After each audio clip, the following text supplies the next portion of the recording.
Oke, baik. Terima kasih. Selamat pagi Bapak Ibu sekalian. Eh,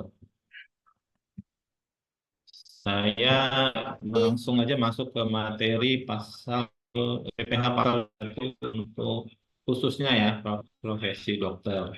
Nah, nanti materinya ada yang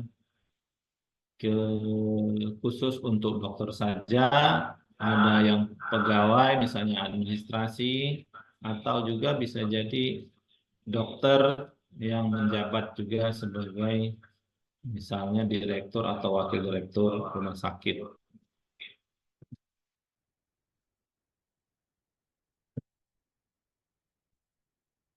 Dasar hukum aturan PPh 21 terbaru ini dengan menggunakan TER atau tarif efektif rata-rata adalah PP nomor 58 tahun 2023, yaitu tarif pemotongan pajak penghasilan pasal 21 atas penghasilan sehubungan dengan pekerjaan, jasa, atau kegiatan wajib pajak orang pribadi. Kemudian Peraturan Menteri Keuangan Nomor 168 Tahun 2023 tentang petunjuk pelaksanaan pemotongan atas penghasilan sehubungan dengan pekerjaan, jasa, atau kegiatan orang pribadi. Dan yang terakhir adalah Dirjen Pajak Nomor 17 Tahun 2015 tentang norma perhitungan penghasilan itu.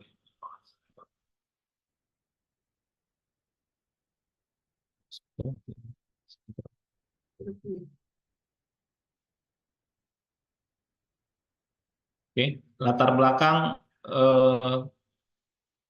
perubahan peraturan itu yaitu pada saat sebelum peraturan ini diterbitkan, sekian PPh pasal 21 khususnya untuk karyawan atau orang pribadi itu sangat membingungkan ya. Terus dianggap bisa memberatkan bagi wajib pajak yang ingin melakukan kewajiban perpajakannya sendiri. Ya, yaitu ada di pasal 21 Undang-Undang Pajak Penghasilan.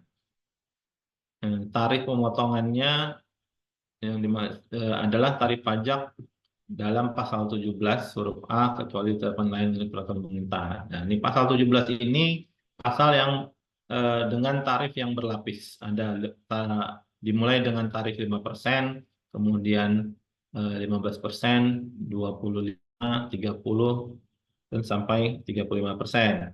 Nah, banyak wajib pajak yang mungkin bingung, saya ini kenanya tarif yang mana ya? Atau kok banyak banget tarifnya? Kenapa bisa kena 2 tarif, kena 3 tarif? Nah, itu dianggap membingungkan wajib pajak. Tujuan dengan penyederhanaan perhitungan pasal 21 ini antara lain untuk memberikan kemudahan ya atau kesederhanaan bagi wajib pajak untuk menghitung sendiri pasal 21-nya setiap masa pajak atau setiap bulan. Kemudian diharapkan karena lebih sederhana atau lebih mudah, kepatuhan wajib pajaknya diharapkan dapat meningkat. Dan terakhir itu diharapkan eh, kemudahan ini bisa membuat mudah juga sistem administrasi perpajakan untuk membantu memvalidasi apakah perhitungan wajib pajak sudah benar atau belum. Harapannya nanti proses bisnis itu nanti menjadi efisien, efektif, serta akuntabel. Nah, dampaknya yang diharapkan adalah tidak ada tambahan beban pajak baru, ya secara akumulatif tidak ada tambahan beban pajak baru sehubungan dengan penerapan tarif efektif ini.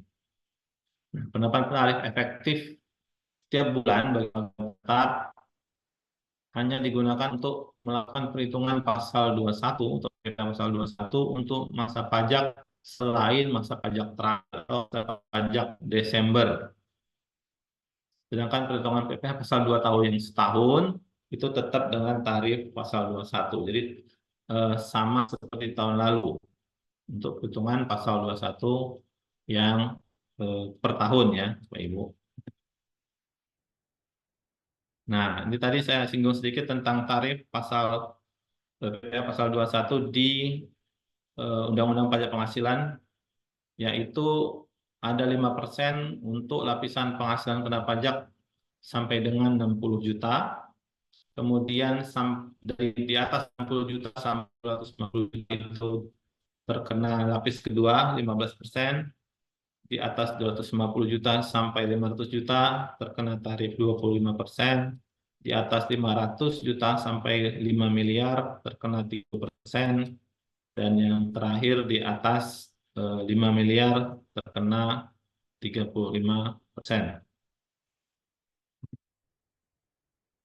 Nah, ini tarif pasal 17 ini digunakan untuk perhitungan pajak penghasilan pasal 21 selama setahun ya, Bapak Ibu. Nanti di akhir masa pajak yang biasanya di Desember, atau kalau ada pegawai atau dokter yang resign di pertengahan tahun, katakanlah di bulan Juli. Nah, di bulan Julinya lah penggunaan tarif pasal 17 ini berlaku. Selain daripada itu, perhitungan PPh pasal 21-nya menggunakan tarif efektif bulanan atau TER, sebutannya TER. Nah, untuk TER ini dibagi ada 3 kelompok, TER A, TER B, dan TER C. TER A ini untuk PTKP atau penghasilan tidak kena pajaknya bagi orang pribadi yang TK 0 atau bujangan atau belum menikah, atau TK 1 tidak menikah tapi punya satu tanggungan, dalam hal ini anak, dan termasuk juga yang baru menikah tanpa anak ya, K0. Kemudian ada TER B untuk PTKP TK2, K1, TK3, dan K2, mana masing-masing nilainya itu 63 juta dan 67,5 juta. Dan yang terakhir adalah TER C, itu untuk PTKP K3 atau kawin anak 3 dengan PTKP sebesar 72 juta rupiah.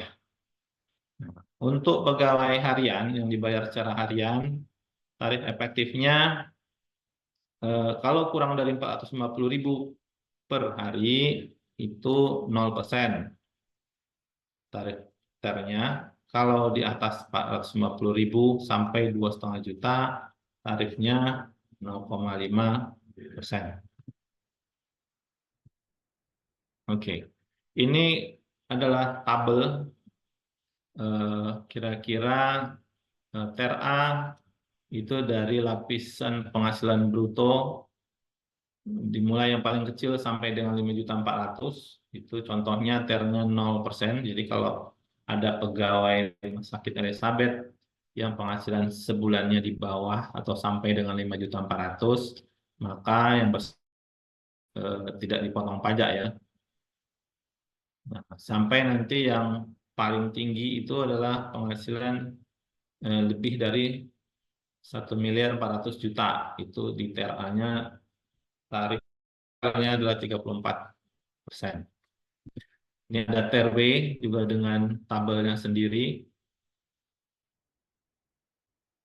Kemudian ada TER C. Tabel-tabel ini dengan mudah Bapak Ibu dapat akses di internet, bisa dari situs pajak.go.id atau dari googling saja, cukup dicari tabel lapisan penghasilan bruto dengan tarif TER. Itu aja ya. Nanti ada terbuka kok informasinya. Nah, contoh perhitungan sebagai contoh. Tuan R ini bekerja di perusahaan ABC, jadi dia pegawai biasa ya, memperoleh gaji sebulan 10 juta, serta membayar iuran pensiun sebesar 100.000 per bulan. Nah, Tuan R ini menikah, belum mempunyai anak, mempunyai tanggungan, PTKP-nya K0. Kalau tahun lalu, ini mohon di apa, di eh, diabaikan tulisannya karena slide-nya ini pada saat sebelum TER dilaksanakan ya. Nah, kalau kita pakai perhitungan yang kalau tahun lalu, cara menghitungnya seperti ini. Gajinya 10 juta, dikurangi, dapat peraturan biaya jabatan, dapat pengurang 5%, sebesar 500.000, maksimal 500.000 ya. Kemudian iuran pensiunnya tadi dibayar 100.000 per bulan. Netonya berarti 9.400.000, 10 juta dikurangi 600.000. Nah, langsung neto sebulan ini disetahunkan dulu. Itu cara menghitung yang tahun 2023 ya, dari tahun lalu. Nah, dan di bulan Desember atau di akhir masa penghasilan ya, yaitu dikalikan 12 dari penghasilan neto sebulannya. Dapatnya 112.800.000. PTKP setahunnya karena dia K0 itu 58.500.000. Penghasilan kena pajaknya 54.300. Dari 54.300 ini dia masih terkena lapisan tarif pertama yang 5%. Jadi PPh saldo utangnya setahun 27.015.000. Untuk mendapatkan PPh di bulan tersebut maka harus dibagi 12 dulu. Nah, untuk berarti hasilnya 226.250.000 rupiah adalah PPh per bulan yang bersangkutan oleh untuk Tuan R ini, dengan asumsi gaji Tuan R konstan 10 juta sebulan, tidak ada tambahan ini itu atau tidak ada pemotongan lainnya untuk pemotongan gaji. Nah, kalau dengan menggunakan TR, kita lihat di sebelahnya tabelnya,